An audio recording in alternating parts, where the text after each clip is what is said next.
Orbital speed. Orbital speed அப்படின்னா என்ன கேட்டீங்கன்னா, நம்ம எர்த் இருக்கும், இந்த மாதிரி நம்ம எர்த் வந்து இருக்கும். இந்த எர்த்தில் வந்து சேட்டலைட்டை கொண்டு போய் லான்ச் பண்ணுவாங்க. எர்த்தை சுற்றி வந்து ஒரு இடத்துல வந்து சேட்டலைட் வந்து லான்ச் பண்ணுவாங்க. உதாரணத்துக்கு இந்த இடத்துல லான்ச் பண்ணுவாங்க. இது எப்படி லான்ச் பண்ணுவாங்க அப்படின்னா, இந்த இடத்துல வந்து இந்த centripetal force centrifugal force match பண்ணுற மாதிரி ஒரு வெலாசிட்டியில் கொண்டு போய் நிப்பாட்டுவாங்க. ஸோ அதுக்கு பேர் தான் ஆர்பிட்டல் ஸ்பீட் அப்படின்னு சொல்லுவாங்க. ஸோ இதுக்கான டெஃபினேஷன் அப்படின்னு பார்த்தீங்கன்னா, the satellite is launched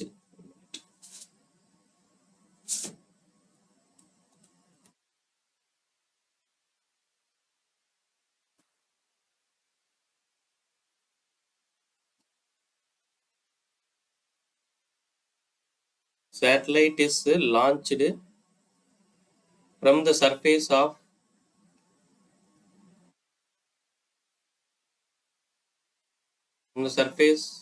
of earth with the help of rocket.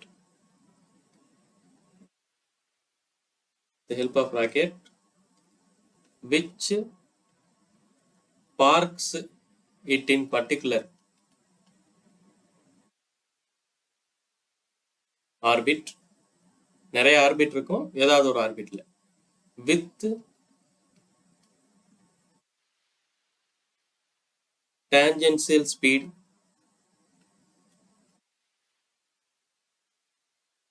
appropriate for orbit. அதாவது இதுதான் எர்த்து. இந்த எர்த்தை சுற்றி இப்படி ஆர்பிட் இருக்கு அப்படின்னு சொல்லி வச்சுக்கலாம். எர்த்துல இருந்து என்ன பண்ணுவாங்கன்னா, ராக்கெட் மூலியமா ஒரு சேட்டலைட் எடுத்து கொண்டு போய் இதுல அந்த சேட்டலைட்டை இப்படி ஒரு வெலாசிட்டியில டான்ஜென்சியல் வெலாசிட்டி V0 அப்படின்னு சொல்லுவோம். இந்த ஆர்பிட்டல் வெலாசிட்டி வந்து V0 சொல்லுவோம். V0ங்கிற ஒரு வெலாசிட்டியில கொண்டு போய் இப்படி விட்டுருவாங்க. இப்படி விட்டோன்னா என்ன ஆகும் அப்படின்னு கேட்டீங்கன்னா, இந்த V0ங்கிற வெலாசிட்டியில இது கண்டினியூஸா சுத்திட்டே இருக்கும். டான்ஜென்சியல் வெலாசிட்டி V0ன்னு சொல்லியிருக்கும். ஸோ இப்படி இருக்கும்போது என்ன ஆகும் கேட்டீங்கன்னா, இந்த இடத்துல ரெண்டு ஃபோர்ஸ் வந்து பேலன்ஸ் ஆகும். ஒரு சென்ட்ரிபிட்டல் ஃபோர்ஸும் ஒரு சென்ட்ரிஃபியூகல் ஃபோர்ஸும் பேலன்ஸ் ஆகும். ஸோ இதை நான் சர்க்குலர் மோஷனில் உங்களுக்கு எடுத்து கொடுத்துட்றேன். இதில் வந்து இந்த சென்ட்ரிபீட்டல் ஃபோர்ஸ் அப்படிங்கிறது ஒன்றுமே இல்லை. எர்த் இருக்கு, ஒரு மாஸ் இருக்கு, ஃபோர்ஸ் ஆஃப் கிராவிடேஷன் தான் சென்ட்ரிபிட்டல் ஃபோர்ஸ். இந்த சென்ட்ரிஃபியூகல் ஃபோர்ஸ் அப்படிங்கிறது வந்து mv0² r அப்படிங்கிறோம். இந்த ரெண்டு ஃபோர்ஸும் பேலன்ஸ் ஆகிற மாதிரி வெலாசிட்டியில் கொண்டு போய் நிப்பாட்டிடுவாங்க. இந்த ரெண்டு ஃபோர்ஸ் பேலன்ஸ் ஆனாதான் இது சர்க்குலர்லேயே வந்து சுத்தம். சப்போஸ் FG அதிகமாயிடுச்சுன்னா சேட்டலைட்டு எர்த்துக்குள்ள போய் விழுந்துடும். mv0² r அதிகமாச்சுன்னா சேட்டலைட்டு ஆர்பிட் விட்டு வெளியில போயிடும். ஸோ இந்த ரெண்டு ஃபோர்ஸும் பேலன்ஸ் ஆனாதான் நம்மளுக்கு சர்க்குலர் மோஷனே கிடைக்கும். ஸோ இந்த ரெண்டு ஃபோர்ஸ் பேலன்ஸ் ஆகிற மாதிரி ஒரு வெலாசிட்டியில கொண்டு போய் டான்ஜென்சியல் வெலாசிட்டியில ஆர்பிட்ல கொண்டு போய் விட்டுட்டு வந்துருவோம். அதுக்கு பேர் தான் ஆர்பிட்டல் ஸ்பீட் அப்படின்னு வந்து சொல்லுவோம். சரி, இந்த ரெண்டு ஃபோர்ஸ் ஈக்குவல்னு சொல்லிட்டோம். அப்படின்னா என்ன அர்த்தம்? FG is equal to centripetal force இல்லை சென்ட்ரிஃபியூகல் ஃபோர்ஸ் சொல்லுவோம். இது வந்து நான் mv0² r அப்படின்னு வந்து சொல்றேன். இந்த FG அப்படிங்கிறது வந்து G கேபிட்டல் M, சேட்டலைட்டோட மாஸ் M, கேபிட்டல் Mங்கிறது வந்து இதனுடைய மாஸ், சேட்டலைட்டோட மாஸ் வந்து ஸ்மால் m அப்படின்னு சொல்லி வச்சுக்கோம்.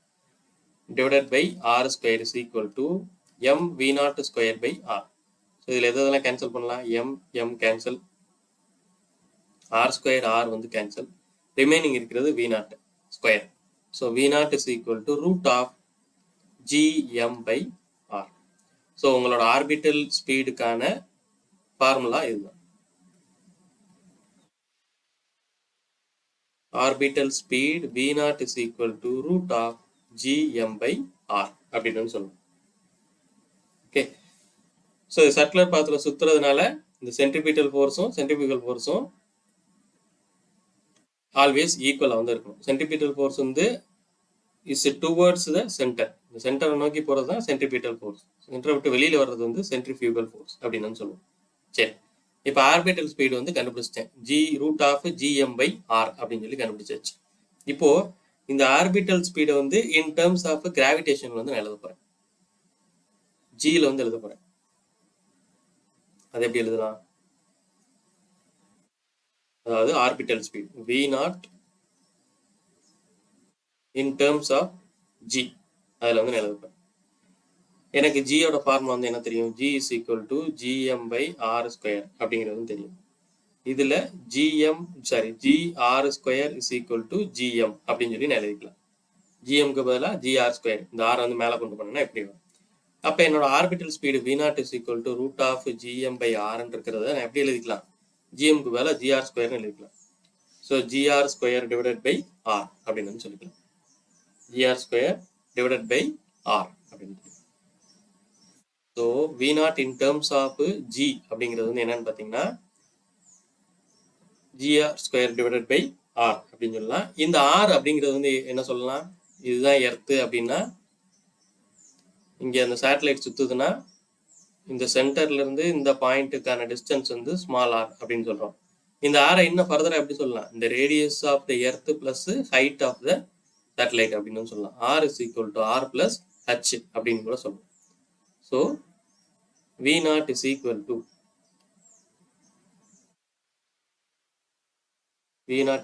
to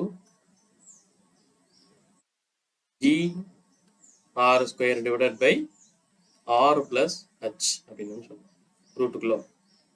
ஸோ ஆர்பிட்டல் ஸ்பீடை நான் இப்படின்னு சொல்லிக்கிறேன். V0 is equal to G R square divided by R plus H. இல்லை இன்னும் ஃபர்தராக இதை சொல்லணும்னா இந்த R square மட்டும் கூட வெளியே எடுக்கலாம். V0 is equal to R multiplied by G into R plus H இப்படின்னு கூட நான் சொல்லிக்கிறேன். Okay, orbital speed in terms of G.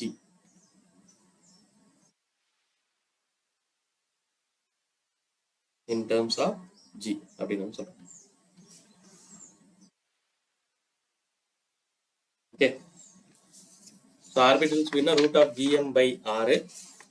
அந்த ஆரை வந்து நம்ம எப்படி எழுதிக்கலாம்? இன் டேர்ம்ஸ் ஆஃப் ஜிலையும் கூட எழுதிக்கலாம். இந்த V0ங்கிற ஆர்பிட்டல் ஸ்பீடை வந்து r into root of G by r plus h இப்படின்னு கூட எழுதிக்கலாம். இதுக்கு அடுத்து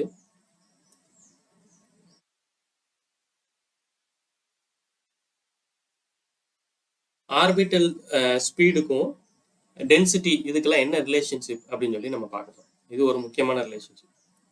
எனக்கு V0 is equal to root of GM by R அப்படிங்கிறது தெரியும். Root of GM by R வந்து GM அதாவது ஆர்பிட்டல் ஸ்பீடு வந்து சொல்றேன் R plus H இதுவும் தெரியும். இப்போ ஹைட்டே இல்லாமல் ரொம்ப பக்கத்தில் very close to the earth surface சுற்றுது அப்படின்னு சொல்லி வச்சுக்கிறோம். இதான் எர்த் சர்ஃபேஸ் அப்படின்னா இது பக்கத்திலே வந்து இந்த மாஸ் சுற்றிக்கிட்டே இருக்கு. அப்படிங்கிற போது H is very very very very less than R. அப்போ ஹச்சை வந்து நான் நெக்லெக்ட் பண்ணிக்கலாம். ஹச்சை நான் நெக்லெக்ட் பண்ணிட்டேன்னா V0 is equal to root of GM by R அப்படின்னு சொல்லலாம். ஓகே, GM by இந்த ரேடியஸ் R அப்படின்னு சொல்லி. இப்போ எகெயின் நம்மளுக்கு தெரியும் ஏற்கனவே mass equal to density into volume, density pi 4/3 pi R cube அப்படிங்கிறதும் தெரியும். இப்போ இந்த மாஸுக்கு பதிலாக நான் இதை தூக்கி இதில் சப்ஸ்டிட் பண்ணுறேன். இப்போ V0 is equal to root of G multiplied by rho 4/3 by R cube divided by R. இந்த ஆரையும் இதையும் கேன்சல். இது R ஸ்கொயர்னு இருக்கும். So V0 is equal to இதுலேருந்து எதெல்லாம் வெளியே எடுக்கலான்னு பாருங்கள். இந்த 2 வந்து வெளியே எடுக்கலாம். 4ஓட ரூட் வெளியில் வந்துச்சுன்னா 2 வெளியில் வரும். இது வந்து R ஸ்கொயர்னு இருக்கும். R ஸ்கொயரில் ஒரு R வெளியில் எடுத்துரும். R ரூட்டுக்குள்ளே என்னென்ன வரும் அப்படின்னு பார்த்தீங்கன்னா G இருக்கும், ரோ இருக்கும், பை இருக்கும், டிவைடட் பை 3 அப்படின்னு சொல்லி இருக்கும். அவ்வளோதான். இப்போ இதில் எதெல்லாம் கான்ஸ்டண்ட்டாக இருக்கிறதுக்கு வாய்ப்பு இருக்குது அப்படின்னு பார்த்தீங்கன்னா 2 கான்ஸ்டன்ட்டு, ரேடியஸ் வந்து மாறலாம், universal gravitational constant, pi constant, 3 constant, rho வந்து மாறலாம், டென்சிட்டி மாறலாம், ரேடியஸ் வந்து மாறலாம். அப்போது உங்களுடைய ஆர்பிட்டல் ஸ்பீடு வந்து எதுக்கு ப்ரொபோஷனலாக இருக்குது? முக்கியமான relationship V0 is proportional to radius R and root of your density அப்படின்னு வந்து சொல்கிறோம். So V0 is proportional to radius to the power 1 and density to the power 1/2 அப்படின்னு சொல்கிறோம். radius to the power 1 and density to the power 1/2 அப்படின்னு வந்து நம்ம சொல்கிறோம். Okay, so இதை பேஸ் பண்ணி உங்களுக்கு கொஸ்டின் வந்து நிறையா கேட்பாங்க. ஸோ அதெல்லாம் வந்து ஈஸியாக சால்வ் பண்ணிடலாம். எப்படின்னா 2 பிளானட் இருக்குது, அதனுடைய ஆர்பிட்டல் வெலாசிட்டிஸ் வந்து V01 வந்து இவ்வளோ, V02 வந்து இவ்வளோ அப்படின்னு வந்து சொல்லுவாங்க. ஒரு இதோட V01 டென்சிட்டி வந்து கொடுத்துருவாங்க. இதனுடைய டென்சிட்டி வந்து இவ்வளோ இருக்குது, இதனுடைய ரேடியஸ் வந்து இவ்வளோ இருக்குது அப்படின்னு சொல்லிட்டு இந்த டேட்டா ஃபுல்லாக கொடுத்துருவாங்க. ரிமைனிங் இது மட்டும் கேட்பாங்க. ஸோ அது வந்து நீங்கள் ஈஸியாக செஞ்சிடணும். V0 1 by V0 2 is equal to R1 by R2, அதே மாதிரி ρ1 by ρ2 to the power 1 by 2 அப்படின்னு சொல்லிட்டு நீங்கள் வந்து ஃபார்முலா இதுலேருந்து ரெடி பண்ணிவிட்டு நீங்கள் வந்து பண்ண ஆரம்பிச்சு. ஸோ இது வந்து ஒரு இம்பார்ட்டன்ட் ரிலேஷன்ஷிப். உங்கள் orbital speed is proportional to radius and square root of your density அப்படிங்கிறத ஞாபகம். இதுக்கு அடுத்து time period of the satellite.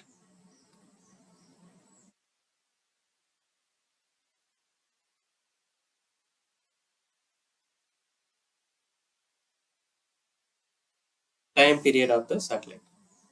Time period of the satellite அப்படின்னா இது எர்த்து.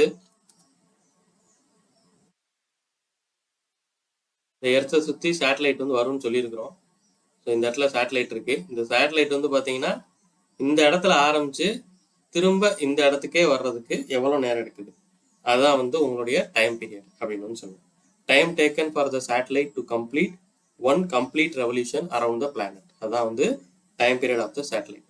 ஸோ இதுக்கான ஃபார்முலா அப்படின்னு பார்த்தீங்கன்னா circumference of the orbit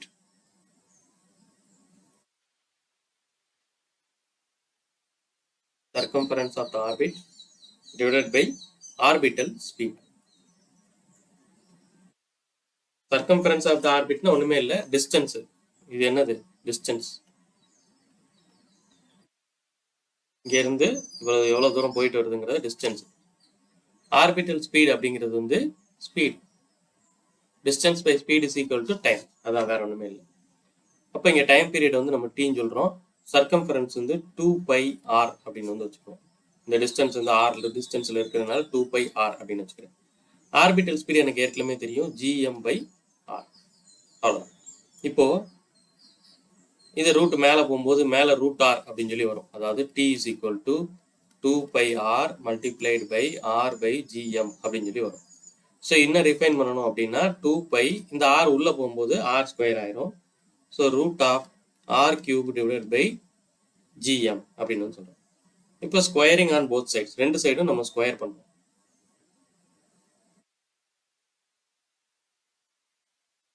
squaring on both sides, ரெண்டு சைடும் ஸ்கொயர் பண்ணுறோம். இப்போ t² is equal to 4π² r³ divided by gm அப்படின்னு சொல்லி வரும். இதில் பார்த்தீங்கன்னா 4 கான்ஸ்டன்ட்டு, π² கான்ஸ்டன்ட்டு, g கான்ஸ்டன்ட்டு, அந்த மாசும் மாற போகிறதில்ல, அதுவும் கான்ஸ்டன்ட்டாக தான் இருக்குது. அப்போ your time period square is proportional to அந்த distance cube அப்படின்னு சொல்லி சொல்றோம். ஸோ இது ஒரு முக்கியமான ரிலேஷன்ஷிப். ஸோ என்ன சொல்றோம் அப்படின்னா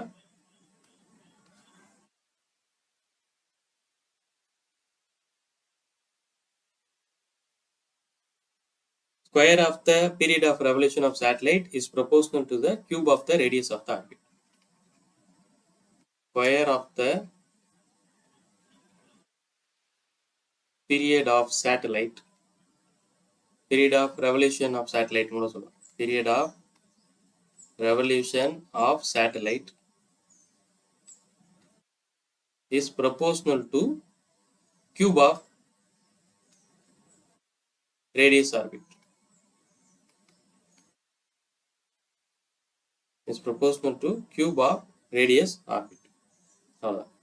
ஓகே, இப்போ இந்த டைம் பீரியட் வந்து எகெயின் நம்ம எல்லாமே வந்து இப்போ ஆர்பிட்டல் ஸ்பீடு கண்டுபிடிச்சோம். அதுக்கப்புறம் orbital speed in terms of gravity வந்து கண்டுபிடிச்சோம் ஜியில். அதே மாதிரி இங்கே டைம் பீரியட் வந்து கண்டுபிடிச்சிருக்கிறோம். டைம் பீரியடுக்கான ஃபார்முலா வந்து இந்த ரெண்டில் எது வேணால் எடுத்துக்கலாம். 2π √r³ எடுத்துக்கலாம், இல்லாட்டி t² is equal to இதுவும் எடுத்துக்கலாம். இது ரெண்டில் எது வேணால் எடுத்துக்கோம். இதை வந்து எடுத்துக்கிறோம் அப்போதைக்கு. But time period is proportional to cube of the radius அப்படின்னு சொல்கிறோம். ஸோ இதையும் கண்டுபிடிச்சிட்டோம். இதை வந்து in terms of acceleration due to கிராவிட்டியில் எழுத போகிறோம். அவ்வளோதான்.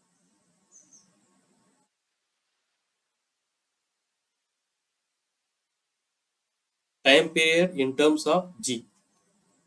எப்படி ஆர்பிட்டல் ஸ்பீட் கண்டுபிடிச்சு அதை வந்து இன் டேர்ம்ஸ் ஆஃப் ஜியில் எழுதணுமோ அதே மாதிரி time period in terms of g வந்து பண்ணணும். ஸோ நான் ரெண்டு டைம் பீரியட் வந்து கண்டுபிடிக்க போகிறேன். ஒன்று என்னன்னு கேட்டிங்கன்னா எர்த்துக்கு பக்கத்திலேயே சேட்டலைட் சுற்றுது அப்படிங்கிற போது அதுக்கான டைம் பீரியட் என்ன? சரி, திஸ் இஸ் எர்த்து, இதுக்கு பக்கத்திலேயே சேட்டலைட் வந்து சுற்றுது. அடுத்தது வந்து பார்த்தீங்கன்னா எர்த்துல இருந்து கொஞ்சம் தள்ளி வந்து சுற்றுது அப்படின்னு வந்து வச்சுக்கிறோம். இந்த இடத்துல சேட்டலைட் இருக்கு, இந்த இடத்துல சேட்டலைட். இதுக்கு டைம் பீரியட் அப்படின்னு சொல்லி பார்த்தீங்கன்னா t is equal to 2 pi root of r cube by gm அப்படின்னு வந்து தெரியும். இதில் வந்து h is very very very very very less than r அப்படிங்கிறதுனால இந்த rல வந்து இந்த small r is equal to r plus hன்னு வர்றதுல இந்த ஹைட் இல்லாமல் எழுதிக்கலாம். ஸோ ஸ்மால் ஆருக்கு பதிலாக நான் கேபிட்டல் ஆர் வந்து எழுதிக்கலாம். r is equal to capital R. அப்போ time period t is equal to 2 pi root of r cube divided by gm. வெறும் r மட்டும்தான் இருப்பது, அதனால r cube divided by gm அப்படின்னு சொல்லிட்டு. Again, acceleration due to gravity g is equal to gm by r square, which implies gm is equal to gr square அப்படின்னு வந்து எனக்கு தெரியும். gmக்கு பதிலாக நான் gr square போட்டால் போதும். So time period t is equal to 2 pi root of r cube, gக்கு பதிலாக gmக்கு பதிலாக gr square வந்து போடுறோம். இதில் இந்த r square இதுவும் கட்டாயம். So time period t is equal to 2 pi root of r by g. இது ஒரு முக்கியமான point. Time period t is equal to 2 pi root of r by g.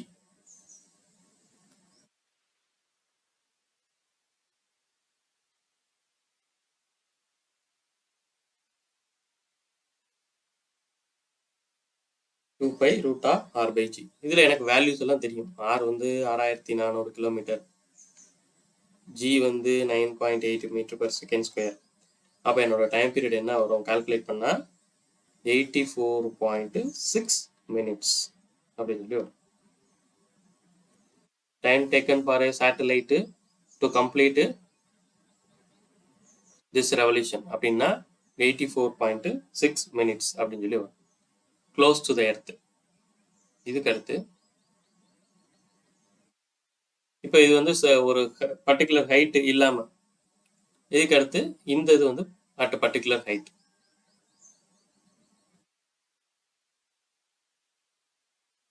At height h இந்த ஹைட்டில் வந்து இருக்கு. அப்போ எனக்கு R is equal to R plus ஹச்னு வரும். அவ்வளோதான் வித்தியாசம். Time period D is equal to 2 by root of R plus h the whole cube divided by GM அப்படின்னு சொல்லுவோம். R plus h the whole cube divided by GM. So இதில் வந்து GM by R square, அதாவது acceleration due to gravity, அது வந்து எப்படி எழுதுவோம், GM by r plus h the whole square. அப்போ ஜிஎம்க்கு பதிலாக acceleration due to gravity at particular height, அதனால ஜி சஃபிக்ஸ் ஹச்னு வச்சுக்கிறேன். G suffix h is in multiplied r plus h the whole square. அப்போ ஜிஎம்க்கு பதிலாக நான் g h r plus h the whole square அப்படின்னு சொல்லி எழுதிக்கலாம். அப்போ time period D is equal to 2 by root of r plus h the whole cube divided by g suffix h r plus h the whole square. இதில் இந்த ஸ்கொயரும் இந்த கியூபும் கட்டாயம். இப்போ remaining என்ன இருக்கு, time period t is equal to time period at particular height t is equal to t suffix hனோட போட்டுக்கோங்க 2 pi root r plus h divided by g h அப்படின்னு சொல்லுவோம். அவ்வளோதான். எர்த்துக்கு பக்கத்துலேயே இருந்துச்சுன்னா அதுக்கான டைம் பீரியட் வேற, எர்த்துக்கு பக்கத்துல இருந்து கொஞ்சம் தள்ளி போச்சுன்னா டைம் பீரியட் வந்து வேற. ஜஸ்ட் ஒரே ஒரு ஹச் மட்டும் இங்கே ஆட் ஆகும். ஆக்சலரேஷன் டியூ டு கிராவிட்டியும் அந்த ஹைட்ல வந்து மாறும். இது ரெண்டு மட்டும் மாறும். ஸோ இப்போ இங்கே டைம் பீரியடுக்கு வந்து நம்ம என்னென்ன ஃபார்முலா ரெடி பண்ணியிருக்கிறோம் அப்படின்னா, time period of the satellite ஜென்ரலா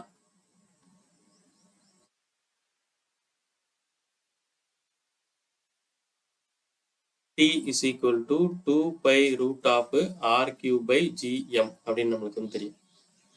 இதே இது in terms of acceleration due to gravity இது ஒரு ஃபார்முலா. இன் டேர்ம்ஸ் ஆஃப் ஜியில் வந்து எழுதணும்னா t is equal to 2 pi root of r by g அப்படின்னு வந்து சொல்கிறோம். இன் டேர்ம்ஸ் ஆஃப் g ஒரு particular close to the earth first பார்ப்போம். க்ளோஸ் டு எர்த்தில் உங்களுடைய time period t is equal to 2 pi root of r by gm அப்படின்னு சொல்றோம். 2 pi root of r by gm. அதே இது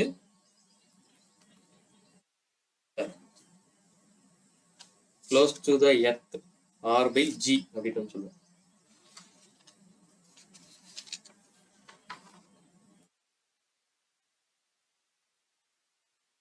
close to the r cube by gm அப்படின்னு சொல்லுவோம். இதே இது acceleration due to gravity அப்படின்னா 2 pi root of r by g அப்படின்னு சொல்லுவோம். அதுக்கடுத்து at a particular height, ஒரு பர்டிகுலர் ஹைட்ல டைம் பீரியட் வந்து என்ன வரப்போகுது, t is equal to 2 pi root of r plus h the whole cube divided by gm. in terms of g ல சொல்லணும்னா 2 pi root of r plus h divided by g suffix h. suffix h அப்படின்னு சொல்லுவோம். So இதான் வந்து time பீரியடுக்கான formulas. இதை ஞாபகம் வச்சுக்கணும். இதுக்கு அடுத்து வாசிங்க, இதுக்கான ஆப்ஷன் வந்து தான்.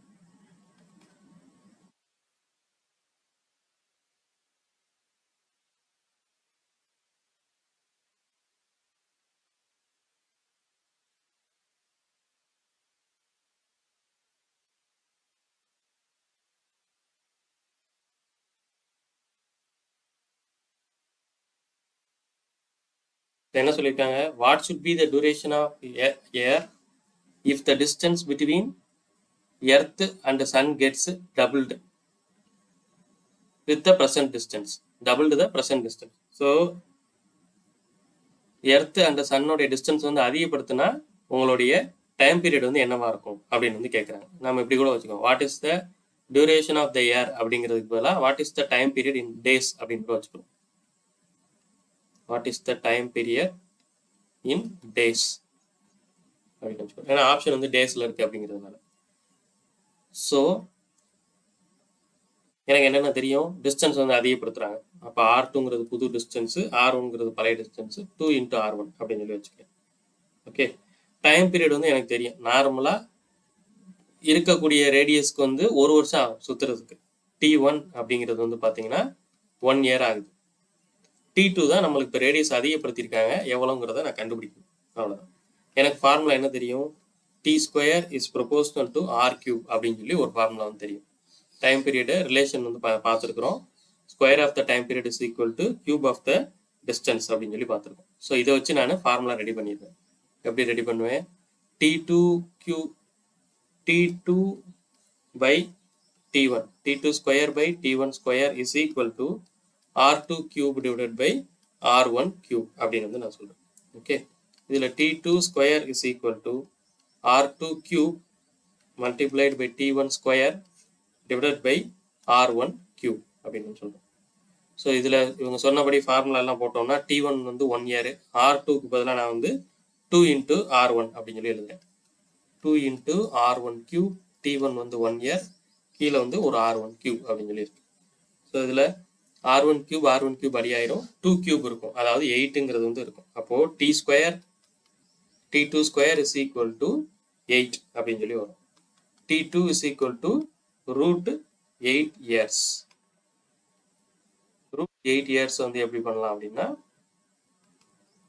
2 √2 அப்படின்னு சொல்றோம். T2 is equal to 2 √2 years அப்படின்னு சொல்றோம். √2 வேல்யூ வந்து என்ன, 1.414. அப்போ இதை நீங்க மல்டிப்ளை பண்ணீங்கன்னா 2.828 years. அவ்வளவுதான். இப்போ 2.82 multiplied by years அப்படிங்கிறதுனால 365 days அப்படின்னு வந்து பார்க்குறோம். ஸோ இதை நீங்கள் மல்டிப்ளை பண்ணிங்கன்னா T2 is equal to 1032 days அப்படின்னு சொல்லி வரும். Again, this is a standard question. Distance between earth and sun அதை வந்து டபுள் பண்ணாங்கன்னா நம்பர் ஆஃப் டேஸ் வந்து எவ்வளோ இன்க்ரீஸ் ஆகும், எவ்வளோ இருக்கும் அப்படின்னு கேட்டால் 1032 days அப்படின்னு சொல்லணும்.